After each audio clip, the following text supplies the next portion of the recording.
दोस्तों, माता सबरी के बारे में आप लोग तो जरूर सुना होगा और ये भी सुना होगा कि भगवान राम ने माता सबरी के झूठे बेर भी खाए थे, जबकि माता सबरी छोटी जाति की थी। ऐसा क्यों?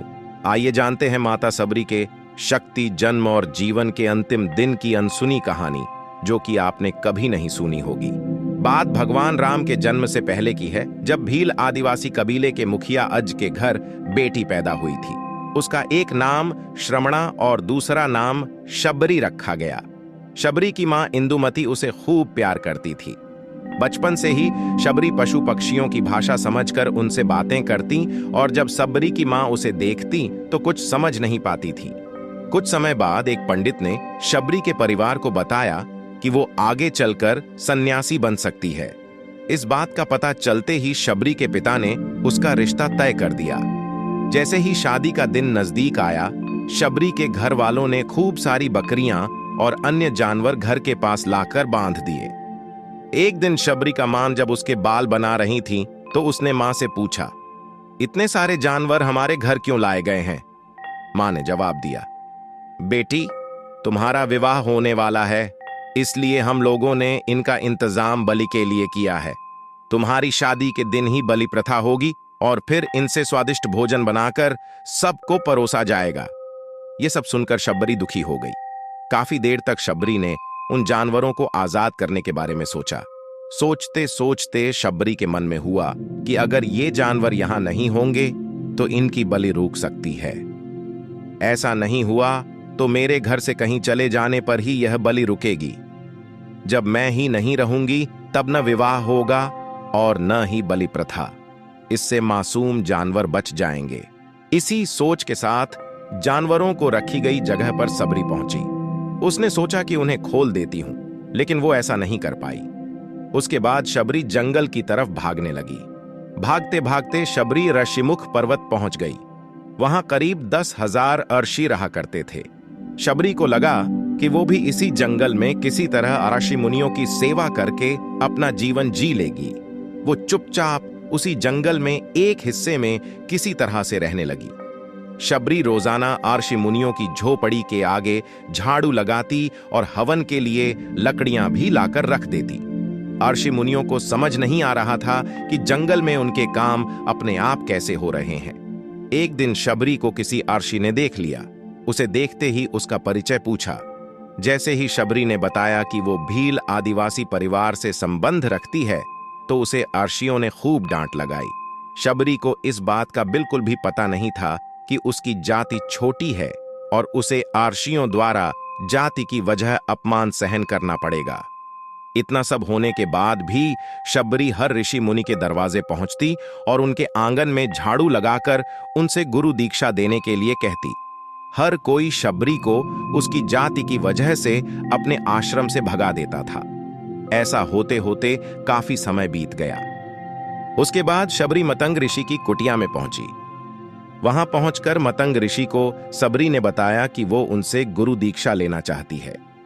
उन्होंने खुशी खुशी उसे अपने गुरुकुल में रहने दिया और भगवान से जुड़ा ज्ञान देते रहे। शबरी ने भी अपने गुरु मतंग ऋषि की सेवा करने में कोई कसर नहीं छोड़ी। वो गुरुकुल के भी सारे काम करती थी। शबरी से खुश होकर मतंग ऋषि ने उसे बेटी मान लिया था। समय के साथ मतंग ऋषि का शरीर बूढ़ा हो गया। उन्होंने एक दिन शबरी को अपने पास बुलाया और कहा, बेटी, मैं अपना देह त्यागना चाह रहा हूं। बहुत साल हो गए इस शरीर में रहते रहते। शबरी ने दुखी मन से कहा, आपके ही सहारे मैं इस जंगल में रह पाई हूं। आप ही चले जाएंगे तो मैं जीकर क्या करूंगी? आप अपने संग मुझे भी ले जाइए, मैं भी देह त्याग दूंगी। मतंग ऋषि ने जवाब दिया, बेटी, तुम्हें चिंता करने की जरूरत नहीं है। राम तुम्हारी चिंता करेंगे और ध्यान भी रखेंगे। शबरी ने राम का नाम सुनने के बाद पूछा, वो कौन है और उन्हें मैं किस तरह से ढूंढूंगी? मंतग ऋषि ने बताया, राम कोई और नहीं भगवान है। वो तुम्हें सारे अच्छे कर्मों का फल देंगे। तुम्हें उन्हें ढूंढने की कोई जरूरत नहीं है। वो एक दिन खुद तुम्हें खोजते हुए इस कुटिया में आएंगे और तुम्हें उनके हाथों ही मोक्ष मिलेगा। तब तक तुम इसी आश्रम में रहो। इतना कहते ही मंतग ऋषि ने अपना शरीर त्याग दिया। शबरी के मन में मंतग ऋषि के जाने के बाद से एक ही बात थी कि भगवान राम स्वयं उससे मिलने आएंगे।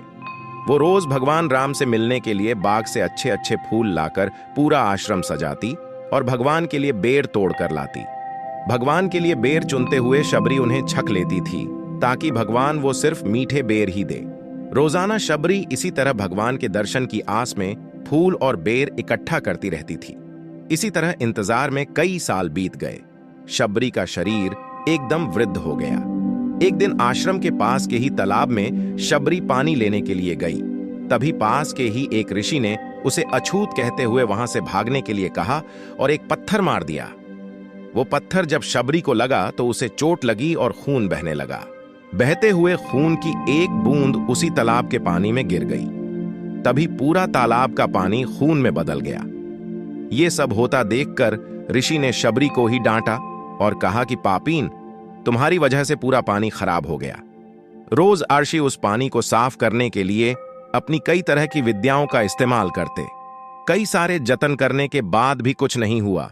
फिर उन्होंने गंगा जैसी कई पवित्र नदियों का जल भी उस तालाब में डाला, फिर भी तालाब का पानी साफ नहीं हो पाया और वो खून जैसा ही रहा।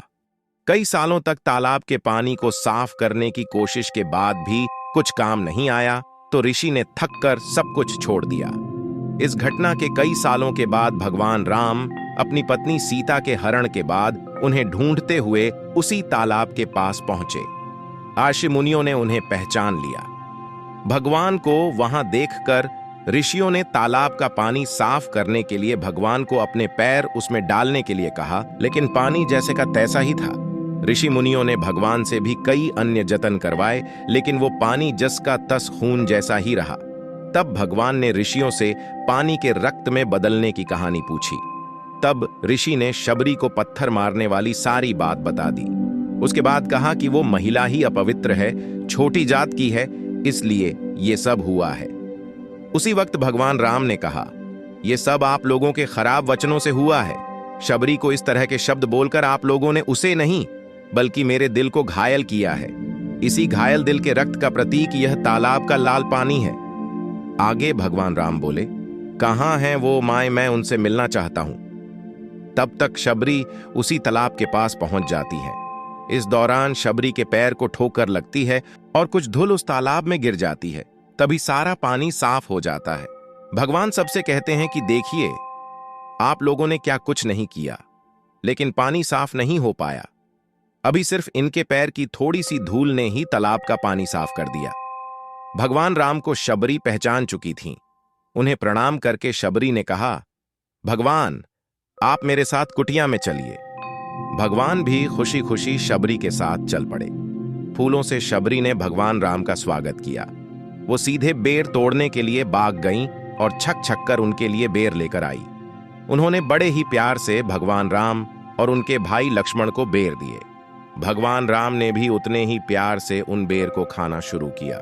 तभी बेर देखकर मुंह बनाते हुए लक्ष्मण ने कहा, भैया, ये बेर झूठे हैं, इन्हें आप कैसे खा सकते हैं? भगवान ने जवाब दिया, लक्ष्मण, ये झूठे नहीं बल्कि बहुत मीठे हैं। शबरी माई हम सबके लिए ये बहुत प्यार से तोड़ कर लाई हैं। इतना कहकर भगवान राम प्यार से उन बेर को खाने लगे। भगवान ने जाते हुए शबरी माई से कहा, आप मुझसे जो चाहे वो मांग सकती हैं। शबरी ने उन्हें कहा, मतंग ऋषि के कहने पर मैं आज तक सिर्फ आपके दर्शन करने के लिए जी रही थी। अब आप मुझे मोक्ष प्रदान कीजिए। मैं अपना शरीर आपके सामने ही त्यागूंगी। उसी वक्त शबरी ने अपना शरीर त्याग दिया। भगवान राम ने अपने हाथों से उनका अंतिम संस्कार किया और सीता मां की खोज में आगे बढ़ गए। इस तरह से ऋषि मतंग की बात सच साबित हुई और शबरी को भगवान राम के दर्शन भी हुए। तभी से भगवान राम को शबरी के राम भी कहा जाने लगा।